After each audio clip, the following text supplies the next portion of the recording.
Periyar Maniammai Institute of Science and Technology, Tanjavur. Civil engineering with specialization in GIS, remote sensing and more. உங்கள் சத்யாவில் full Moon sale காலை 9 மணியிலிருந்து இரவு 12 மணி வரை மே 1 ஒரு நாள் மட்டும். ஐபிசி தமிழ் நேயர்களுக்கு வணக்கம். இன்றைய சிறப்பு நேர்காணலில் நம்மோடு இணைந்திருக்கிறார் டெல்லியிலிருந்து டெல்லி ராஜகோபாலன் அவர்கள். வணக்கம் சார். நமஸ்காரம் சங்கர். தேர்தல் முடிவுக்கு இன்னும் 2 நாள் தான் இருக்கு. இங்கே தமிழ்நாட்டு மக்கள் என்ன பேசுகிறாங்க அப்படிங்கிறத நம்ம ஊடகங்கள் மூலியமாகவும் சோஷியல் மீடியா மூலியமாகவும் பார்க்குறோம். டெல்லியில் அங்கே இருக்கக்கூடிய தமிழ் மக்கள் என்ன பேசுகிறாங்க, அங்கே இருக்கக்கூடிய மக்களுடைய மனநிலை என்னவா இருக்குது, உங்களுக்கு கிடைக்கக்கூடிய தகவல் என்னவா இருக்குது தமிழ்நாட்டிலிருந்து? டெல்லி மற்றும் சுற்று வட்டார மாநிலங்களில் இருக்கக்கூடிய தமிழர்கள் பலரிடம் நான் பேசக்கூடிய வாய்ப்பு கிடைத்தது. அவர்கள் விஜய்க்கு வரவேற்கிறார்கள். விஜய் ஆட்சி வந்தால் நன்றாக இருக்கும், மாறுதல் தேவை, திமுகவிடமிருந்து விடுதலை தேவை என்றெல்லாம் சொல்லுகிறார்கள். விஜய்க்கு ஒரு அனுதாபாலையாகத்தான் நான் பார்க்கிறேன் சங்கர். காரணம் என்ன என்று கேட்டால், கரூர், சங்கீதா, ஜனநாயகன் தேர்தல் 23ஆம் தேதி 22ஆம் தேதி காலையில் பஸ்ஸுகளை எல்லாம் நிறுத்திட்டாங்க பாருங்க. அது மாதிரி ஒரு criminal act, no one will do it. இதெல்லாம் விஜய்க்கு சாதகமாக போய்விட்டது. தொலைக்காட்சி ஆரம்பிப்பதற்கு முன்னதாக நான் 2 நண்பர்களிடம் பேசினேன்.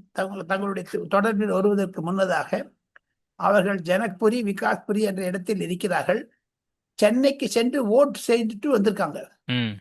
துபாயிலேருந்து 40-50 பேர் வந்திருக்காங்க. சிங்கப்பூர்ல இருந்து 20-25 பேர் வந்திருக்காங்க.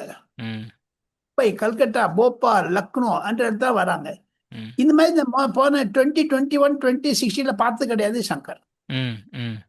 இது ஒரு கிளர்ச்சியை ஏற்படுத்தி இருக்கிறது. தமிழ்நாட்டை தவிர இருக்க இடங்கள் எல்லாம். தாங்களும் என்னிடம் குறிப்பிட்டீர்கள். தாங்களும் ஒரு 200-250 பேர்கிட்ட பேசின போது கிடைத்த தகவலுக்கு தாங்கள் குறிப்பிட்டீர்கள். அதையும் நான் பதிவு செய்ய விரும்புகிறேன். காரணம், அதை பற்றியும் தாங்கள் சொன்னால் ஒரு பொது கருத்து உருவாகும் என்று தான் நான் நினைக்கிறேன். காரணம் என்று கேட்டால் சங்கர், திராவிட முன்னேற்ற கழக அரசாங்கத்தை பொதுமக்கள் விரும்பவில்லை என்று தான் தெரிகிறது. இல்ல, இந்த இடத்துல நீங்க திமுகவை மக்கள் விரும்பல அப்படிங்கிற மெசேஜ் கிடைக்கிறதா சொல்றீங்க. அப்போ என்டிஏவும் மக்கள் விரும்பல, அதிமுகவையும் விரும்பல அப்படிங்கிற ஒரு செய்தியும் வருது. இப்போ தாவேக்காவினர் என்ன நினைச்சிட்டு இருக்காங்க, நம்ம மே 4ஆம் தேதி நம்ம தலைவர் சிஎம் ஆயிடுவாரு, நம்ம யார் யாரெல்லாம் போட்டியிட்டாங்களோ அவங்கெல்லாம் வெற்றி பெற்றுருவாங்க அப்படிங்கிற எண்ணோட்டத்தில் இருக்காங்கல்ல. அப்போ மக்கள் ஒரு பக்கம் இந்த மாதிரியான விஷயங்கள்லையும் பேசுறதையும் நம்ம பார்க்குறோம். அதே நேரத்தில் இப்போ என்டிஏ கூட்டணி ஜெயிக்கிறதையும் மக்கள் விரும்பல, திமுகவையும் மக்கள் ஓட்டு போட்டு ஜெயிக்கிறதுக்கு விரும்பல அப்படிங்கிற மெசேஜ், 2 மெசேஜ் கிடைக்குது. தவறான கருத்து. தங்களுடைய கருத்துக்கு நான் மாறுபடுகிறேன். காரணம் என்ன என்று கேட்டால், 85% வாக்கு வந்திருக்கிறது. அந்த வாக்குக்கும் எடப்பாடி பழனிசாமி அவர்களுக்கு கிடைத்த கூட்டம், பொதுமக்கள் சேகரிப்பு, விஜய்க்கு கிடைத்த எதர்ச்சியான ஸ்பான்டேனியஸா வந்தது, இதெல்லாம் வச்சு பாத்தீங்கன்னா 85% ஈக்குவல் ஆயிடுறது. அதை 3 எதை காமிக்கிறது? திமுகவுக்கு விரோதமாக தான் காமிக்கிறது. பாஜக விரோதமாகவோ எடப்பாடிக்கு விரோதமா பொதுமக்கள் இல்லையே, அவங்களா கொண்டு போதைப்பொருளை கொடுத்தாங்க, அவங்களா கொண்டு ஊழல் செஞ்சாங்க. ஊழல படம் அடைஞ்சவங்க யாரு? எங்க சுப்ரீம் கோர்ட் சொல்லிடுச்சு எஸ்ஐடி பண்ணும் கரூர் விஷயத்துலன்னுட்டு. செந்தில் பாலாஜி மேல ஒரு வழக்கு போட்டிருக்காங்க. அது சிபிஐ சுப்ரீம் கோர்ட்டே, அதாவது கோர்ட்டே சொல்லிடுச்சு, ஹைகோர்ட்டே. இது அனைத்தும் எதை காண்பிக்கிறது தெரியுமா உங்களுக்கு? சொல்லுங்க. திமுக மீது இருக்கக்கூடிய வெறுப்பு, அதை விஜய்க்கு மேல இருக்கக்கூடிய அனுதாபாலை. இல்ல, நீங்க பேசின வரைக்கும் இப்போ உங்களுக்கு தெரிஞ்ச பகுதி, அதாவது வட மாநிலத்திலிருந்தெல்லாம் தமிழ் மக்கள் தமிழ்நாட்டுக்கு ஓட்டு போட்டிருக்காங்க அப்படின்னு நீங்க சொல்றீங்கல்ல, அவங்க உணர்வுகளும் தமிழ்நாட்டு மக்களுடைய உணர்வும் என்னவா இருக்கு? இப்ப அங்கிருந்து ஓட்டு போடுறாங்கன்னா அது விஜய் அப்படிங்கிற ஒரு நபருக்காக மட்டுமா, இல்ல தமிழ்நாடு நல்லா இருக்கணும், அல்லது எந்த அடிப்படையில் அவங்க ஓட்டு போட்டிருக்கதா நீங்க பாக்குறீங்க? அந்த பேட்டர்னை நீங்க பல வருஷமா நோட் பண்ணியிருப்பீங்கல்ல. இதுக்கு முன்னாடி நீங்க பல்வேறு ஆண்டு காலமா இந்த துறையில இருக்கிறனால நீங்க இதுக்கு முன்னாடிலாம் ஒரு பேட்டர்ன்ல ஓட்டு போட்டிருப்பாங்க. இந்த முறை எந்த பேட்டர்ன்ல வாக்களிச்சிருக்கிறதா நீங்க பாக்குறீங்க? இந்த முடிவுகள்லாம், எக்ஸிட் போல்லாம் உங்களுக்கு எதை காட்டுது?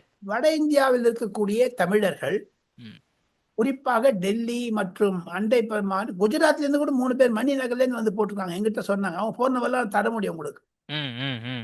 எதை காண்பிக்குதுன்னா சங்கர், ஒன்னே ஒரு புது கருத்தை சொல்ல போறேன் உங்களுக்கு. அந்த கருத்து என்னன்னா, பிரைம் மினிஸ்டர் மீது இருக்கக்கூடிய ஒரு ஆசை, டபுள் இன்ஜின் சர்க்கார் இருந்தா முன்னேற்றம் வரும், தமிழ்நாடு வளர்ச்சி அடையும் என்ற நிலைத்தான் பாஜகவிற்கும் நரேந்திர மோடிக்கும் ஓட்டு போடுவதற்காகத்தான் தமிழகம் வந்திருக்கிறார்கள். மாற்றம் தேவை. விஜய்க்கு கொண்டு வந்ததுனால விஜயும் மாற்றத்தை கொண்டு வருவார், டெவலப்மெண்ட்டை கொண்டு வருவார் என்ற அவருடைய தேர்தல் அறிக்கையில் பலர் மெதுவாக புரிந்து கொண்டிருக்கிறார்கள் என்பதுதான் என்னுடைய கருத்து.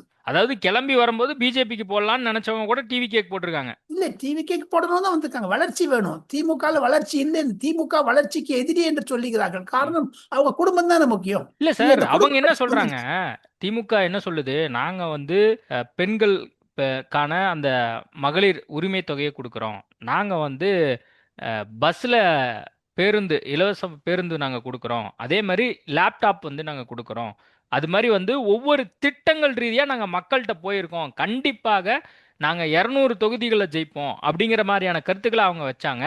இன்னைக்கு கூட முதலமைச்சர் அவர்கள் சிஎம் வந்து என்ன சொல்றாருன்னா, மு.க. ஸ்டாலின் அவர்கள் என்ன சொல்றாருன்னா, நாங்க கண்டிப்பா வெற்றி பெறுவோம் அப்படின்லாம் வந்து சொல்றாரு. இன்னொரு பக்கம் எடப்பாடி பழனிசாமி நேற்று அறிக்கையில் என்ன சொல்றாரு, இந்த கருத்து கணிப்புகள்லாம் நம்பாதீங்க, இதெல்லாம் வந்து பழைய காலத்திலே வந்து நிறைய இடங்கள்ல வந்து பொய்த்து போயிருக்கு, மக்கள் யாரும் வந்து நம்மளுடைய மக்கள் யாரும் வந்து நீங்க சோர்வடைய வேண்டாம், நம்ம ரிசல்ட் அன்னைக்கு நம்ம தான் வந்து ஜெயிக்க போறோம், நம்ம ஆட்சியை பிடிக்க போறோம் அப்படின்னு எடப்பாடி பழனிசாமி அறிக்கை கொடுத்திருக்காரு அதிமுக தொண்டர்களுக்கு. இப்போ 2 கட்சிகளும் இந்த மாதிரி கான்பிடென்ட்டா இருக்காங்களே. விஜய் கூட கான்பிடென்ட்டா இருக்காரு, எல்லா மீட்டிங்ல சொல்றாரு கான்பிடென்ட்டா இருங்கன்னு. So confidence is not the matter here, Shankar. என்னை பொறுத்து மட்டும் 3 அணிகளுக்கும், டிவிகே கிட்ட அணி கிடையாது, திமுக அணி, அதிமுக அணி, விஜய் தனியா. விஜய்க்கு வந்து 170 தராங்க, மீதிக்கெல்லாம் அணிக்கு தான் தந்திருக்காங்க. நீங்க பாத்தீங்கன்னா தெரியும், 120 தான் திமுக தராங்க. அப்ப காங்கிரஸ் 3 தானே, எம்டிஎம்கே 4, டிஎம்கே 80, அதை சொல்லுங்க. அதிமுக சொல்றாங்க 85. அப்ப அதிமுக வந்து 40, பாஜக 3, பிஎம்கே 3 தானே. பைத்தியக்காரத்தனமா இருக்குங்க இந்த இது. ஒண்ணு விஜய் ஜெயிக்குது, அது ஒத்துக்க முடியும். திமுகவுக்கு 120 கொடுக்குறாங்கன்னா அது அதுல இருந்து வரக்கூடிய சிக்னல் என்ன சொல்லுங்க பாப்போம். இது 15 பேர் சர்வே பண்ணியிருக்காங்க, எக்ஸிட் போல். 15 பேரும் ஒன்னே ஒன்று குறிக்கிறது, தமிழ்நாடு தொங்கு சபையை நோக்கி செல்கிறது, கூட்டாட்சியை நோக்கி செல்கிறது. இப்ப விஜய்க்கு 120 வந்துட்டுனா கூட he has to depend on ADMK. DMK போக மாட்டாரு அவரு. அப்ப பாஜக நோடல் வந்துருது, பாஜக வெளில இருந்துருவாங்க, நோ ப்ராப்ளம், பாஜக வெளில இருந்துக்கிறேன்னு சொல்லிடுவாங்க. இங்க காங்கிரஸ் சொல்றாங்கன்னா ஆட்சியில இருப்போம், எங்களுக்கு ஓணும்ட்டு. அப்ப என்ன தெரியுமா, காங்கிரஸ் வந்து வெளில போறதா தயார் பண்ணிக்கிறாங்க. காங்கிரஸ் வந்து டிவிகேயோட போடும். காங்கிரஸ்க்கு 3 வரப்போகுதுங்க, 4 வரப்போகுதுங்க, அதுக்கு மேல வராதுங்க. காங்கிரஸ் வேலை செய்யவே இல்லையே. என்ன மாதிரியான செனாரியோ இருக்கிறதா பாக்குறீங்க? இப்போ கருத்து கணிப்புகள் ஒரு பக்கம் இருக்கட்டும், நீங்க ஆல்ரெடி வந்து தாவேக்காவை ஒரு மதிப்பீடு வச்சிருப்பீங்க, இப்போ வந்து மக்கள் வாக்களிச்சிட்டாங்க, கணிப்புகள் வர ஆரம்பிச்சிருச்சு, இன்னும் 2 நாள்ல எக்ஸாக்டா ரிசல்ட்டே வந்து வந்துட போகுது. நீங்க என்ன நினைச்சீங்க, இப்ப என்ன நடந்திருக்கு? தமிழகம் கூட்டணி ஆட்சியை நோக்கி செல்லுகிறது. அதைத்தான் அமித்ஷா 1 வருடம் முன்னாடி சொன்னதார். அது திமுக தலைமையில் இருக்கலாம், அது அதிமுக தலைமையில் இருக்கலாம், விஜய் தலைமையில் இருக்கலாம். விஜய்க்கு 120 வந்துச்சுன்னா எடப்பாடி பழனிசாமிக்கு 30-40 வந்து அங்க போயிடுவாரு. இல்ல, அந்த இடத்துல என்ன ஒரு சின்ன சந்தேகம்னா, அவர் ஆல்ரெடி நான் வந்து பாஜகவோட கூட்டணி வைக்க மாட்டேன் அப்படின்னு விஜய் அவர்கள் தொடர்ந்து சொல்லிட்டே இருக்காரு. அப்போ எடப்பாடி பழனிசாமி பாஜகவை வந்து தனித்து விட்டுட்டு அவரு விஜயோட போயிடுவார் அப்படின்னு நீங்க நினைக்கிறீங்களா? அப்படி போக மாட்டார். ஒரு காமன் மினிமம் ப்ரோக்ராம் மாதிரி பண்ணிடுவாங்க. விஜயகாந்த் ஜெயலலிதாவோட கண்டெஸ்ட் பண்ணாரு, விஜயகாந்த் எதிர்கட்சி தலைவர் ஆயிட்டாரு, எப்படி ஆனாரு? இப்ப பாஜக ஆட்சிக்கு போடணும், ஆனா எதிர்கட்சியில இருந்து அவுட் சைட் சப்போர்ட் கொடுப்பாங்க. They may not join the government. என்னை பொறுத்தப்பட்டு பாஜகவுக்கு 8 வருதுன்னு வச்சுக்கணும், பேச்சுக்கு சொல்றேன். அந்த 8 பேர் இருப்பாங்க. ஆனா திமுகல வந்து காங்கிரஸ் 3 வந்ததுன்னா திமுக என்ன பண்ணும் தெரியுமோ, அந்த 3 பேர் திமுக சேர்த்துக்கும், அவனுக்கு 5 கோடி 10 கோடி 5 கோடி கொடுத்து இங்க வர சொல்லுவாங்க. சோ தட் அந்த பிரச்சனை இருக்காது, மந்திரி சபை பிரச்சனை. இப்ப என்ன பண்ணாரு கலைஞர் என்ன பண்ணாரு, 26 எம்எல்ஏ இருந்தாங்க முதல்ல, எல்லாருக்கும் 5-5 லட்சம் மாசத்துக்கு பேக்கெட் போயிருந்து. இந்த காங்கிரஸ்காரங்களாம் வாயில சொல்ல போறேன், பணத்தை வாங்கி சாப்பிட்டு போடுவாங்க. காங்கிரஸ்காரங்க யோகியதை இருக்குங்களா சார்? வட இந்தியாவில சீரோங்க, தமிழ்நாட்டில் பிரபா செல்வப்பெருந்தி எடுத்தார் ராகுல் காந்தி, சொல்லுங்க பாப்போம். எதுக்காக செல்வப்பெருந்தி ஓரம் கட்டினாங்க சொல்லுங்க? இப்ப நாளைக்கு ஜோதிமணி அப்பாயின் பண்ண போறாங்க, நாளைக்கு அடுத்தால டிஎன்சிசி பிரசிடென்டா, நாளைக்கு நடக்கல, 1 வாரத்துக்குள்ள. ஆக மொத்தம் செல்வப்பெருந்தகை மீது கோபமா இருக்கிறார் ராகுல் காந்தி. திமுக என்ன பண்ணுவாங்க, அதை யூட்டிலைஸ் பண்ணிட்டு திமுக வந்து 3-4 எம்எல்ஏ வரான்னு வச்சுங்க காங்கிரஸுக்கு, அங்க 4 பேர் திமுக சேர்ந்துருவாங்க. அம்மா ஜெயலலிதா இருந்தபோது காங்கிரஸ் பிடி பண்ணி தனித்தனியா உட்கார வைக்கலையா? அவங்களுக்கு ஞாபகம் இல்லையே?